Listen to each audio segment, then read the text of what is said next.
राम प्रकाश सिंह, राम प्रकाश। सारण जिला मढ़ौरा प्रखंड के अभियान समिति के उपाध्यक्ष हैं। राम प्रकाश जी, सबसे पहला सवाल ये है कि 2 अक्टूबर को जन स्वराज अभियान अब एक राजनीतिक दल बन जाएगा। जी कैसी तैयारियां चल रही हैं आप लोगों की? जी बिल्कुल, हम लोग तो काफ़ी कई पर डे मीटिंग हम लोग करते रहते हैं। आपको प्रखंड में हर प्रखंड वाइज हम लोग मीटिंग किए हुए हैं। फिर पंचायत वाइज हर गांव तक हम लोग अभियान समिति के माध्यम से हम लोग कर रहे हैं। और ये बात रही 2 अक्टूबर का, 2 अक्टूबर में तो काफ़ी जोर शोर से सब जन स्वराज का जितने हमारे अभियान समिति के लोग हैं काफ़ी पुरजोर तरीके से लगे हुए हैं। और प्रशांत किशोर जी का ये 1 करोड़ संस्थापक सदस्य के साथ एक पार्टी का अनाउंसमेंट होना है, उसमें हम लोग काफ़ी जोर शोर से लगे हुए हैं। हमको लगता है कि ये 1 करोड़ से ज़्यादा लोग उसमें शिरकत करेंगे। ये केवल बिहार से ही नहीं बल्कि अन्य राज्य से भी लोग शिरकत करेंगे। चूँकि कई लोगों से हम लोग बातचीत करते रहते हैं, वो लोग बोलते हैं कि आप लोग जुड़े हुए हैं प्रशांत किशोर से, काफ़ी अच्छे व्यक्ति हैं, अच्छा बात करते हैं, बिहार के लिए कुछ करना चाहते हैं, आप लोग जुड़े हुए हैं। हम लोग भी उनको फॉलो करते हैं, हम लोग भी उनका सपोर्टर हैं। और मेरा मानना है कि ज़्यादा से ज़्यादा लोग शिरकत करेंगे, क्योंकि ये तो ऐसा इतिहास में होने जा रहा है जो अभी तक बिहार की राजनीति में ऐसा कभी नहीं हुआ है कि इतने लोगों के साथ एक पार्टी का निर्माण होने जा रहा है। ये बहुत दुर्लभ संयोग बन रहा है। इसमें काफ़ी लोग शिरकत करने वाले हैं। इसमें हम लोग का भी ज़्यादा से ज़्यादा भागीदारी होगा। अच्छे अच्छे लोगों को हम लोग लाएंगे और ज़्यादा से ज़्यादा संख्या दिखाएंगे, ताकि गांधी मैदान तो गांधी मैदान है, पूरे पटना भर जाए। अच्छा, सवाल ये है कि अब राजनीतिक दल बन जाएंगे, जिम्मेदारियां बढ़ जाएंगी। जी प्रशांत किशोर जी का एक बड़ा मुद्दा है बिहार को लेके, पलायन और बेरोजगारी का। जी क्या कैसे करेंगे इसको? नहीं, पलायन तो कहीं रहे कि हम रोक देंगे। देखिए, पलायन रोकने के लिए कहीं ना कहीं आपको रोज़गार क्रिएट करना पड़ेगा। रोज़गार क्रिएट तब होगा जब आपके पास पूंजी होगा। प्रशांत किशोर जी बोल रहे हैं कि आपको बैंक से लोन मुहैया कराएंगे। जो भी लोग जो थोड़ा सा पढ़े लिखे लोग हैं, जो क्रिएटिव माइंडेड लोग हैं, उनको हम लोन मुहैया कराएंगे। एक व्यक्ति 10 लोगों का रोज़गार दे सकता है। एक व्यक्ति यदि 10 लोगों का रोज़गार दिया तो मानिए, हमको लगता है कि साल भर में पलायन रुक जाएगा। और ये दिखेगा। अब तो कह ही रहे हैं कि अगला जो छठ पूजा आएगा, इसके बाद से किसी को भी हम यहाँ से जाने नहीं देंगे। 10 से 15 हज़ार तो वो सबको मुहैया कराएंगे और ये यहीं पे सभी लोग रह के 10-15 हज़ार का व्यवस्था कर दिया जाएगा। तो निश्चित रूप से विश्वास है, चूँकि प्रशांत किशोर जी इतना उपलब्धि कर चुके हैं। चूँकि बड़े बड़े नेता को जब ज़रूरत पड़ता है तो प्रशांत किशोर जी के शरण में आते हैं। तो विश्वास है हम लोग को कि वो निश्चित रूप से कर देंगे। और हम लोग लगे हुए हैं, वो एक उम्मीद के साथ हम लोग लगे हुए हैं। क्योंकि ये उद्देश्य हम लोग को नेता बनना नहीं है, बल्कि हम लोग को उद्देश्य है कि आने वाले भविष्य, एक सुनहला भविष्य बने। आने वाला जो मेरा एक जनरेशन हो, वो अब बिहार से बाहर ना जाए। क्योंकि बिहार से बाहर जाने के बाद इतना गंदी गंदी भाषा लोग बोलते हैं, फिर एक बिहारी 100 बीमारी, कई ऐसे भर्सन बोलते हैं आपको, गाली, एक बिहारी गाली शब्द बन गया है। तो आज प्रशांत किशोर जी एक उम्मीद जगाए हैं। तो हम लोग उस चीज़ को लेके काफ़ी एग्रेसिव हैं। और सभी लोग, मेरे जैसे करोड़ों युवा प्रशांत किशोर जी के साथ खड़े हैं। और हम लोग इस मुहिम को आगे बढ़ा रहे हैं। अब देखिए, अब तो 25 में अब तो सामने आ ही रहा है चुनाव। तो कुल मिला के 50 में जन स्वराज एक बड़ी पार्टी बन के उभरेगी और सरकार यहाँ पे बनेगी बिहार में। अच्छा, अलग अलग समाज के वर्गों के साथ प्रशांत किशोर लगातार संवाद कर रहे हैं। कुछ दिनों पहले महिलाओं के साथ संवाद किया था। जी, क्या लगता है, क्या महिलाएं जो जन स्वराज से जुड़ेंगी? क्यों जुड़ेंगी महिलाएं? नहीं बिल्कुल जुड़ना चाहिए।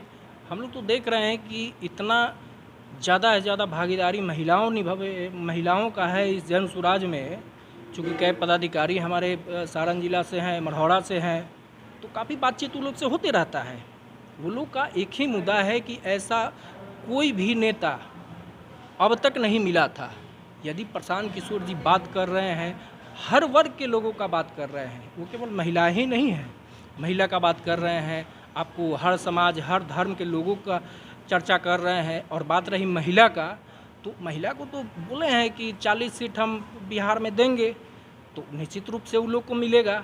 और ज़्यादा से ज़्यादा महिलाएं भागीदारी निभा रही हैं। जैसे आपको ज़्यादा से ज़्यादा महिलाओं को जोड़ना, एक पॉजिटिव एनर्जी और पॉजिटिव सोच के साथ महिलाओं का एक बड़ी कतार में शिरकत लेना, ये निश्चित रूप से महिला अच्छा करेगी। और महिला के लिए भी हमारे प्रशांत किशोर जी एक जो कमिटमेंट है वो करेंगे। जब ये महिलाएं आशा है। बिहार में शराबबंदी के समर्थन में, लेकिन प्रशांत किशोर कहते हैं कि सरकार आते ही 1 घंटे में शराबबंदी खत्म कर देंगे। जी क्या फ़ायदा होगा इससे? जी, ख़त्म कर देना चाहिए। चूँकि हम तो देख रहे हैं कि पहले आपको गांव देहात में आपको पहले एक दुकान था, अब तो देख रहे हैं कि होम डिलीवरी हो रहा है। आप एक प्रखंड में यदि 5 दुकानें था, अब तो हमको लगता है कि 50 लोग इसका धंधा शुरू कर दिए। एक प्रखंड में तो हमको सैकड़ों लोग धंधा कर रहे हैं। आपको घर घर आपको होम डिलीवरी होना शुरू हो गया। केवल फ़ोन करिए और दारू पहुंच जा रहा है। जो दारू आपको 100 रुपया में मिलता था, आज उसका दारू 200 रुपया में मिल रहा है। जो 500 में मिलता था, आज 1000 में मिल रहा है। तो कहीं ना कहीं जो हमारे निम्न वर्ग के लोग हैं, जो कमाते हैं, उसे 60% तो पी जाते हैं। तो महिलाओं को तो खुश होना चाहिए। अब देखिए, अब बात रही आपको राजस्व का, तकरीबन 20,000 करोड़ का रेवेन्यू कम हो चुका है बिहार सरकार का। आप रुका नहीं। यदि आप रोक देते, पूर्ण रूप से शराबबंदी कर देते, तो फ़ायदा था। लेकिन आप तो बंद कर नहीं रहे हैं। कहाँ बंद हो जा रहा है? हर जगह शराब बिक रहा है। आप बंद कर नहीं रहे हैं। दूसरे अन्य प्रदेश से आ रहा है तो रेवेन्यू उस प्रदेश में जा रहा है। जैसे आपको यूपी से आता है, झारखंड से आता है, नेपाल से भी आता है। तो रेवेन्यू कौन लेता है? रेवेन्यू लेता है आपको यूपी में जाता है, रेवेन्यू जाएगा आपको बंगाल में जाएगा, रेवेन्यू जाएगा झारखंड में जाएगा, रेवेन्यू जाएगा नेपाल में जाएगा। बिहार को क्या मिल रहा है? बिहार जैसे पहले था, आज भी वही है। बेरोजगारी चरम सीमा पे है। तो पहले था, दारू था, तो यदि किसी के पास ठेका है तो वो कमाता था। आज वो भी बेरोजगार बैठा है, क्या करेगा? वही सब गलत सलत तरीका से लोग पैसा कमा रहा है। जिसके पास वो एक क्षमता है वो कमा रहा है, जिसके पास नहीं है, जो मजबूर है, लाचार है, वो पलायन कर रहा है। 5,000, 10,000, 15,000 के लिए पलायन कर रहा है और कमा रहा है, खा रहा है। बस जीवन चल रहा है लोगों का। एक खुशहाली नाम का चीज़ इस बिहार के किसी भी जनता में खुशहाली नाम का चीज़ नहीं है। बस दिन चल रहा है। बेरोजगार, एकदम बेरोजगारी चरम सीमा पे अंतिम है। सवाल ये है कि जब जी। आप 2 अक्टूबर को राजनीतिक दल बन जाएंगे, लेकिन बिहार में जाति आधारित राजनीति होती है। हर जी। जाति पार्टी का एक जाति विशेष वोट बैंक है। जी। ऐसे में जन सुराज अपनी जगह कैसे बनाएगी? जी देखिए, बिहार की राजनीति में ये ऐसा ऐतिहासिक ये निर्णय प्रशांत किशोर जी लेने जा रहे हैं। ये जो दल बनेगी, ये किसी जात का दल नहीं है, ये किसी परिवार का दल नहीं है, ये किसी धर्म संप्रदाय का दल नहीं है। ये दल जो बनेगा एकदम सांप्रदायिक बनेगा, सभी के लिए दल बनेगा और सभी लोग को लेके चलने वाला दल बनेगा। और प्रशांत किशोर जी बोल रहे हैं कि जिसकी जितनी हिस्सेदारी उसकी उतनी भागीदारी।